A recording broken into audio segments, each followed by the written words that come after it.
आगाही के सेशन में मैं अमरीन पीर भाई आप तमाम को वेलकम करती हूँ। हमने ये कहावत अक्सर सुनी होगी कि we are spiritual being having a human experience. इस कहावत का या इस सेइंग का एक्चुअल मतलब क्या है, इसको समझने के लिए किसी ने बहुत ही अच्छी तशबीह का इंतखाब किया और एक छोटी सी स्टोरी में इसको पेश किया। वो कहते हैं कि जब अल्लाह ताला ने इस कायनात को बनाया तो हर चीज़ को पैदा करने से पहले उसके लिए एक माहौल को क्रिएट किया। मिसाल के तौर पर जब मछली को पैदा करना था तो समंदर को, दरिया को, पानी को उसका माहौल बनाया। और कोई भी मछली पानी के बगैर जिंदा नहीं रह सकती। इसी तरह दरख्तों को जब पैदा करना था तो मट्टी को उसका माहौल बनाया और कोई भी दरख्त बगैर मट्टी के परवान नहीं चढ़ सकता। इसी तरह जब इंसान को पैदा करना था तो अल्लाह ताला ने क्या किया, हमें ये अपनी कहानियों में मिलता है, कुरान पाक में मिलता है कि अल्लाह ताला ने इंसान का पुतला बनाया और उसे बनाने के बाद उसमें अपनी रूह डाल दी। तो गोया जो इंसान का एनवायरनमेंट है, जो इंसान का माहौल है, वो उसकी रूह है और बगैर रूह के हम इस दुनिया में जिंदा नहीं रह सकते। इसीलिए हमारे दीन के अंदर पर्सनल सर्च, खुद को समझना, गौर व फिक्र करना, अपनी रूह के लिए काम करने को बड़ी अहमियत दी गई है। मौला मुर्तज़ा अली अलैहिस्सलाम से ये कहावत अक्सर मशहूर है कि जिसने खुद को पहचाना गोया उसने अल्लाह को पहचाना। तो ये जो खुद को पहचानना है और अपनी रूह को समझना है, इसकी अगर हम बुनियाद देखें तो हमारे दीन की शुरुआत ही एक रूहानी तजर्बे से होती है। हम जानते हैं कि हमारे नबी सल्लल्लाहु अलैहि वसल्लम गारे हिरा में जाकर गौर व फिक्र किया करते थे और ऐसी ही एक रात में आप पर कुरान पाक नाजिल हुआ। तो हमारी दीन की शुरुआत ही एक रूहानी तजर्बे से है। इसीलिए अगर हम देखें तो हमारे दीन में रात को जाग कर गौर व फिक्र करना, जिक्र करना, इसकी बड़ी अहमियत है। और ना सिर्फ दीन इस्लाम में बल्कि दुनिया के कई मज़ाहिब में गौर व फिक्र करना, इबादत बंदगी करना, खुद को पहचानना, इस पर बहुत ज़्यादा जोर दिया गया है। अगर हम एक तरफ अपने दीन को देखते हैं जो खुद को पहचानने, खुद को समझने, गौर व फिक्र करने की बात करता है, और दूसरी तरफ अगर हम आज की दुनिया को देखते हैं जिसमें बेतहाशा शोर है, बहुत हंगामा है, हर वक्त कुछ ना कुछ हो रहा है, बहुत ही बिजी लाइफ होती चली जा रही है, ऐसे में क्या ध्यान देना पॉसिबल भी है?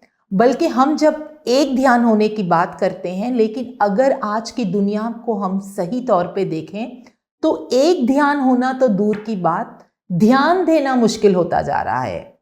हमने अक्सर ये एक्सपीरियंस किया होगा और सब ने किया होगा कि हम कोई किताब पढ़ रहे हैं और अचानक हम देखते हैं कि ओ मेरा ध्यान नहीं है कि मैंने क्या पढ़ा। मैं कुकिंग कर रही हूँ और अचानक मेरा ध्यान नहीं है कि मैं क्या कर रही हूँ। इवन लोग ड्राइविंग करते हुए उनका ध्यान जो है वो ड्राइविंग से हट जाता है। हम सब ने ये एक्सपीरियंस किया होगा कि मीटिंग में है लेकिन ध्यान कहीं और है, बच्चे से बात कर रहे हैं, ध्यान कहीं और है।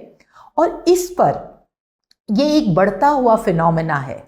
तकरीबन 2010 और 11 के आसपास हार्वर्ड यूनिवर्सिटी ने इसी बात को समझने के लिए एक रिसर्च कंडक्ट की और इस रिसर्च का नाम उन्होंने दिया, जो उनका हाइपोथेसिस था वो ये था कि जो भटकता हुआ दिमाग है, जो मुस्तकिल तौर पर भटकता रहता है, ऐसे लोग नाखुश होते हैं। और इसके डेटा कलेक्शन के लिए कोई 2.5 लाख डेटा पॉइंट्स इन्होंने लिए। हर एज ग्रुप के लोगों को इस रिसर्च में शामिल किया गया और जिन्होंने इस रिसर्च के लिए अपना कंसेंट दिया था उन्हें सिर्फ ये कहा गया था कि वक्तन फवक्तन आपके मोबाइल पर एक मैसेज आएगा, आप जब भी उस मैसेज को पढ़ेंगे उसे रिस्पॉन्ड कीजिएगा। और 3 सवालात थे उस मैसेज के अंदर कि आप इस वक्त क्या कर रहे हैं, आप जो भी काम कर रहे हैं क्या आपका दिमाग उसी काम में फोकस है, और क्या आप इस वक्त खुश हैं। 2010-11 के करीब जब ये रिसर्च की गई, इसके रिजल्ट्स बहुत चौंकाने वाले थे। ऑलमोस्ट 47% लोगों ने जो रिस्पॉन्स दिया उससे ये साबित हुआ कि जो भी वो काम कर रहे हैं उसमें उनका ध्यान शामिल नहीं है और वो सिग्निफिकेंटली अनहैप्पी हैं। अगर आज ये रिसर्च दोहराई जाए तो ये नंबर, जो फाइंडिंग का नंबर है, ये कहीं ज़्यादा इंक्रीज हो जाएगा। इसीलिए हम देखते हैं कि एक साइकोलॉजिकल डिसऑर्डर आजकल बढ़ता चला जा रहा है जिसे हम अटेंशन डेफिसिट डिसऑर्डर कहते हैं, जिसमें और ख़ास तौर पे यंग लोगों के अंदर ये बहुत ज़्यादा सामने आ रहा है कि वो फोकस नहीं हो पाते, किसी चीज़ पर अपना ध्यान नहीं लगा पा रहे। और आज ये फिनोमेना पर्टिकुलरली यंग और बच्चों के साथ है, लेकिन जो बड़ी उम्र के लोग हैं वो भी इसे एक्सपीरियंस कर रहे हैं। तो अगर मेरी जो दुनिया है और जो मेरा स्केड्यूल है उसमें मेरे पास इतना वक्त नहीं है कि मैं रात को उठकर कोई इबादत बंदगी करूं, या क्योंकि इबादत बंदगी के लिए तकरीबन तमाम मज़ाहिब के अंदर सुबह सवेरे का वक्त मुकर्रर है कि जब सूरज निकला ना हो, जब सूरज तुलू ना हुआ हो, उस वक्त हमें ध्यान देना है। तो अगर मैं सुबह नहीं उठ सकता तो क्या मैं अपनी पर्सनल सर्च के लिए, मैं अपनी रूह के लिए, खुद को समझने के लिए कुछ नहीं कर सकता? ऐसा नहीं है। हमारे पास कुछ ऐसी प्रैक्टिसेस हैं जिसको अगर हम अपनी लाइफ में शामिल करें, और उसे हम अमूमन माइंडफुल प्रैक्टिसेस कहते हैं, अगर हम उसे अपनी लाइफ में शामिल करते हैं तो यकीनन हम अपनी रूह के साथ कनेक्ट हो पाएंगे, हम अपना फोकस बेहतर कर पाएंगे, हमारी लाइफ ज़्यादा क्लैरिटी के साथ होगी, और डेफिनेटली हमारा जो इनर कनेक्शन है खुद के साथ और खुदा के साथ वो मजबूत होगा। तो ऐसी हम 3 टेक्निक्स पर आज बात करेंगे। सबसे पहली टेक्निक ये कि हाजिर और मौजूद रहना सीखें। करना क्या है? करना ये है कि जो भी हमारी फीलिंग्स है, अगर हम बाहर वॉक करने जा रहे हैं तो फोकस अपना वॉक पर रखें। ऐसा नहीं है कि हम कोशिश करेंगे और ये हो जाएगा। फोकस बार बार भटकेगा, ध्यान इधर उधर जाएगा, लेकिन कॉन्शियस हमारी अवेयरनेस ये हो कि नहीं, मैं वॉक कर रहा हूँ, I need to be here, I need to present here. तो हाजिर और मौजूद, बच्चे से बात कर रहे हैं, फुल अटेंशन के साथ बात करें। मीटिंग में है, फुल अटेंशन के साथ रहें। जो भी काम कर रहे हैं कॉन्शियसली अपने माइंड को ट्रेन करें कि वहाँ हाजिर और मौजूद रहना सीखें। अमूमन इंसानों में ये फितरत होती है कि हम या तो फ्यूचर की वरीज में होते हैं या पास्ट के रिग्रेट्स में होते हैं, हालांकि जो ओनली मूवमेंट है वो नाव है। सो नाव के साथ इंटरैक्ट करना सीखें, हाजिर रहना सीखें, और ये प्रैक्टिस है, ये थ्योरी नहीं है। प्रैक्टिस का मतलब ये है कि हमें डेली बेसिस पे इसको करना है और माइंड को कॉन्शियसली ट्रेन करना है हाजिर और मौजूद रहने के लिए। जब हम ये करने लगेंगे तो आहिस्ता आहिस्ता हमारा फोकस, हमारी क्लैरिटी, हमारी प्रेजेंस, हमारी हैप्पीनेस इंप्रूव होती जाएगी। इस पे हमें बेशुमार किताबें मिलती है जो कि importance of now, being present और इन तमाम पर बात करती है। दूसरी जो 2 प्रैक्टिस हैं, उन प्रैक्टिसेस को इवन न्यूरो साइंस भी बहुत ज़्यादा इनकरेज करता है। और अच्छी बात यह है कि जो हम दूसरी प्रैक्टिस की बात करेंगे, इस पर्टिकुलर प्रैक्टिस के लिए जगह, वक्त या उम्र की कोई कैद नहीं है। हम एक 2 साल के बच्चे को भी ये प्रैक्टिस लर्न करवा सकते हैं। और करना क्या है इसके लिए? इवन कि हमारे इमाम अलैहिस्सलाम ने, हिज हाइनेस ने कई मर्तबा हमें इस प्रैक्टिस के लिए इनकरेज किया है। करना क्या है कि दिन में किसी भी वक्त, स्पेशली जब हम लो फील कर रहे हैं या स्ट्रेस है या किसी तरह की एंजाइटी है, स्पेशली उस वक्त पे, और बच्चों को भी इसके लिए ट्रेन करें कि एक लम्हे के लिए तमाम काम छोड़ दें, रुक जाएं। So there is a pause, stop, close your eyes. आंखें बंद करना क्यों ज़रूरी है? क्योंकि ये जो प्रैक्टिस है ये माइंडफुल प्रैक्टिस है। सो हम बेसिकली अपनी इनर से कनेक्ट होने वाले हैं, तो आउटर से डिस्कनेक्ट होना ज़रूरी है। So close your eyes, take a deep breath, गहरी सांस लें। गहरी सांस लेना क्यों ज़रूरी है? अमूमन कहा जाता है कि एक इंसान दिन में 21,000 से 22-23,000 मरतबा सांस लेता है, लेकिन हमें अपनी एक सांस का भी अंदाज़ा नहीं होता। लेकिन जैसे ही हम कहते हैं कि आप गहरी सांस लें, उस वक्त जब हम गहरी सांस लेते हैं तो ऑटोमेटिकली चूंकि हम अब सांस पे फोकस कर रहे हैं तो हम प्रेजेंट में आ जाते हैं, हमें उस पर्टिकुलर सांस का पता होता है। सो गहरी सांस, डीप ब्रेथ हमें प्रेजेंट में ले आती है। सो क्लोज, सारे काम को एक तरफ रखना है, आंखें बंद करनी है ताकि इनर से कनेक्ट हो, प्रेजेंट में आना है by taking a deep breath.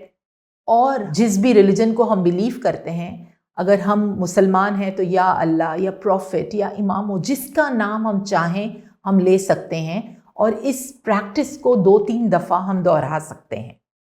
ये बहुत ही छोटी सी प्रैक्टिस है, लेकिन ये हमें अपने आप से दिन के ख़ास तौर पे जो डिफ़िकल्ट टाइम्स हैं, जो हमारे लिए चीज़ें मुश्किल हैं, उसमें हमें बहुत काम डाउन करती हैं। तो बच्चों को ये प्रैक्टिस सिखाना बहुत ज़रूरी है और as a family this is really important कि इस प्रैक्टिस को हम अपने घर में अपने बच्चों के साथ डेली बेसिस पे करें, ताकि बच्चों को इसकी हैबिट हो और when ever they feel pressure they can practice that. और इसका जो दूसरा फ़ायदा अगर हम देखें तो कुरान पाक में भी अल्लाह ताला ने फरमाया कि बेशक मोमिनों के दिल अल्लाह के ज़िक्र से इत्मीनान पाते हैं। तो इसी वजह से ये बहुत ज़रूरी है कि हम अपनी डेली लाइफ के अंदर जहाँ और जब मुमकिन हो अल्लाह का ज़िक्र करते रहें। इसके लिए वक्त की, उम्र की, जगह की कोई कैद नहीं है। खुद अगर हम देखें तो इमाम ने हमें कई मर्तबा हिदायत की है कि जब हम अपने दीन के बारे में चाहे एक लम्हे के लिए ही सोचते हैं तो वो लम्हा दर हकीकत रहमत का लम्हा है। और जब भी हम अपने दीन के बारे में सोचते हैं हम अपनी स्पिरिट के साथ कनेक्ट करते हैं। तो इंश्योर करें कि अगर हम रातों में जाकर इबादत और बंदगी नहीं कर पा रहे तो एटलीस्ट दिन के टाइम पर अपने मज़हब के साथ, अपने दीन के साथ कनेक्ट करें। ये और भी जो फ़ायदे हमें इसके नज़र आते हैं वो ना सिर्फ अपने आप को दीन से जोड़ना है, बल्कि ये हमारे इमोशंस को रेगुलेट करने में हमें हेल्प करता है।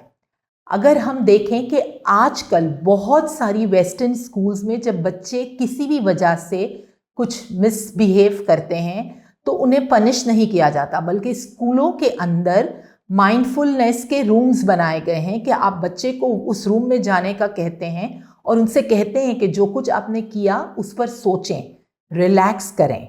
और बाकायदा इस पर रिसर्चेस की गई जिससे पता चला कि इन प्रैक्टिसेस की, सिर्फ माइंडफुल प्रैक्टिस को करने से इमोशंस कंट्रोल होते हैं, क्लैरिटी आती है, बिहेवियर बेहतर होता है, हम सिचुएशंस के अंदर रिएक्ट नहीं करते बल्कि एक्ट करते हैं।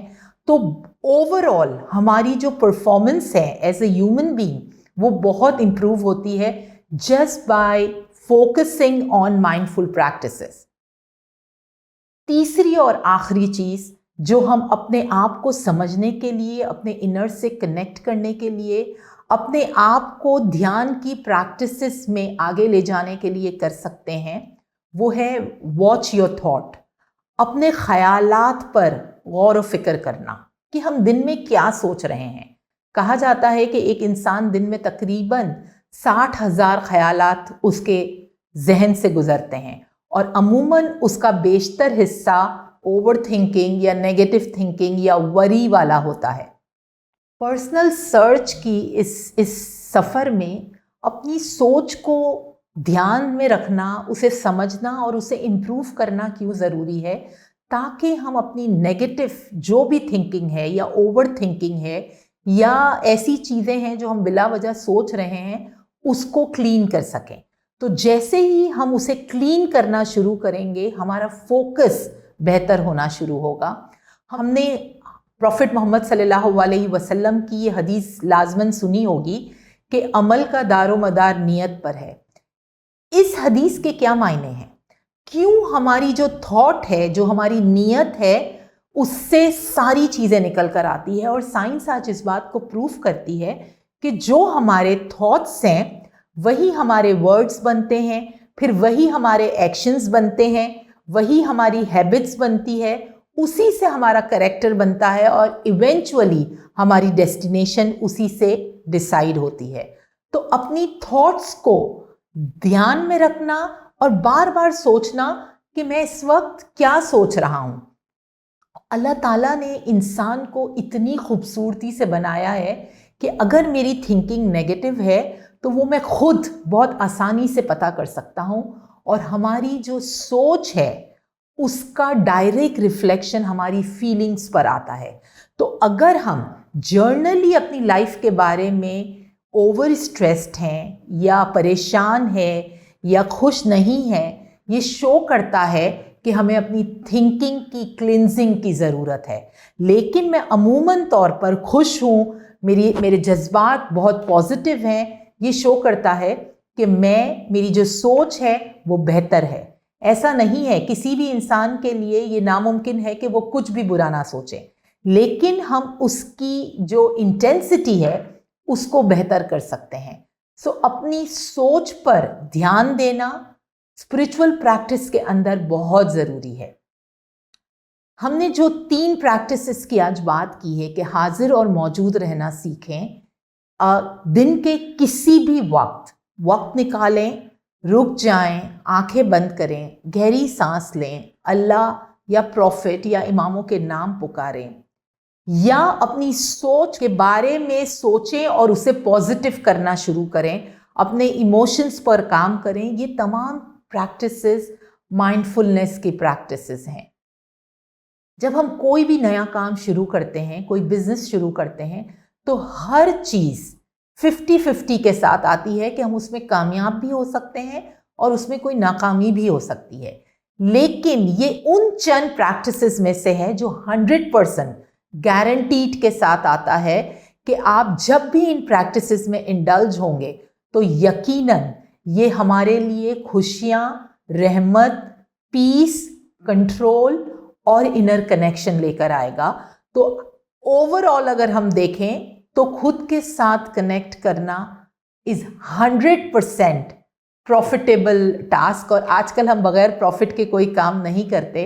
इसकी प्रॉफिटेबिलिटी कंफर्म्ड है, तो इसको करने में यकीनन हमारा फ़ायदा है। और आज as a parent, as a educator, as a individual, I think हमें किसी भी वक्त से ज़्यादा आज इन प्रैक्टिसेस को करने की ज़रूरत है, क्योंकि लाइफ काफ़ी हद तक डिफरेंट है और उसमें बहुत ज़्यादा स्ट्रेस, पैनिक और एंजाइटी और प्रेशर्स बढ़ते चले जा रहे हैं। इसलिए अपने आप को, अपने इमोशंस को, अपने हेल्थ को रेगुलेट करने के लिए इन प्रैक्टिसेस का करना बहुत ज़रूरी है। और याद रखें कि ये कॉन्सेप्ट के साथ साथ ये प्रैक्टिसेस हैं, और प्रैक्टिसेस हमेशा डेली बेसिस पे दोहराई जानी चाहिए। जैसे कि अगर एक एथलीट है तो वो डेली अपनी जो भी स्पोर्ट है उसको प्रैक्टिस करता है, तब जाकर वो उसमें बेहतर होता जाता है।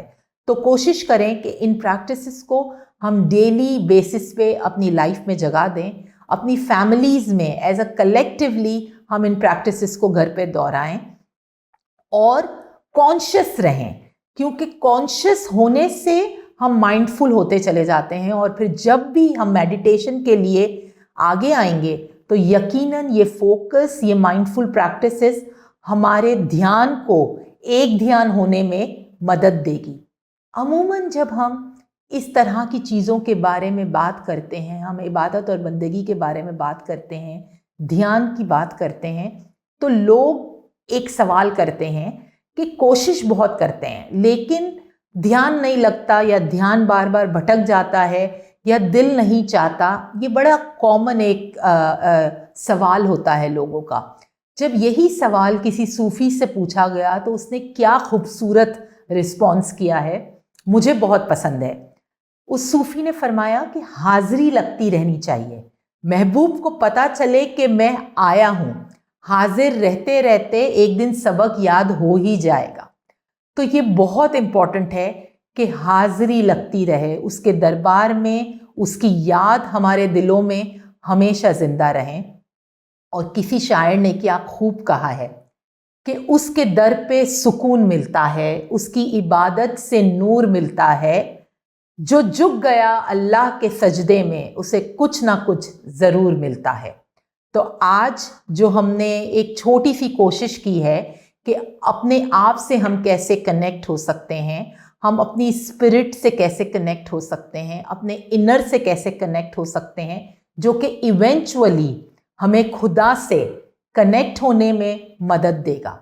याद रखें कि आज हमने जिन भी माइंडफुल प्रैक्टिसेस की बात की है, ये हमें फैसिलिटेट करने के लिए है, लेकिन कोई भी चीज़ जो रात की इबादत बंदगी है उसका नैमुल बदल नहीं है। इसलिए जब भी मौका लगे, जब भी हमें लगे कि हम रेडी हैं, हम इबादत और बंदगी के साथ जुड़ें ताकि हम अपने आप को बेहतर तौर पर समझ सकें, इस दुनिया को बेहतर तौर पर समझ सकें और अपने इमोशंस को, अपने साथ जो जुड़े लोग हैं उनको एक बेहतर इंसान के तौर पर खुद को प्रेजेंट कर सकें। हमें यकीन है कि आज की जो छोटी सी कोशिश है उससे हमें कुछ ना कुछ सीखने को मिला होगा और हमारी डेली लाइफ की प्रैक्टिसेस इम्प्रूव होगी। हम खुद को अपने आप से और अपने रब से बेहतर तौर पर जोड़ पाएंगे। बहुत बहुत शुक्रिया। अल्लाह हाफ़िज़।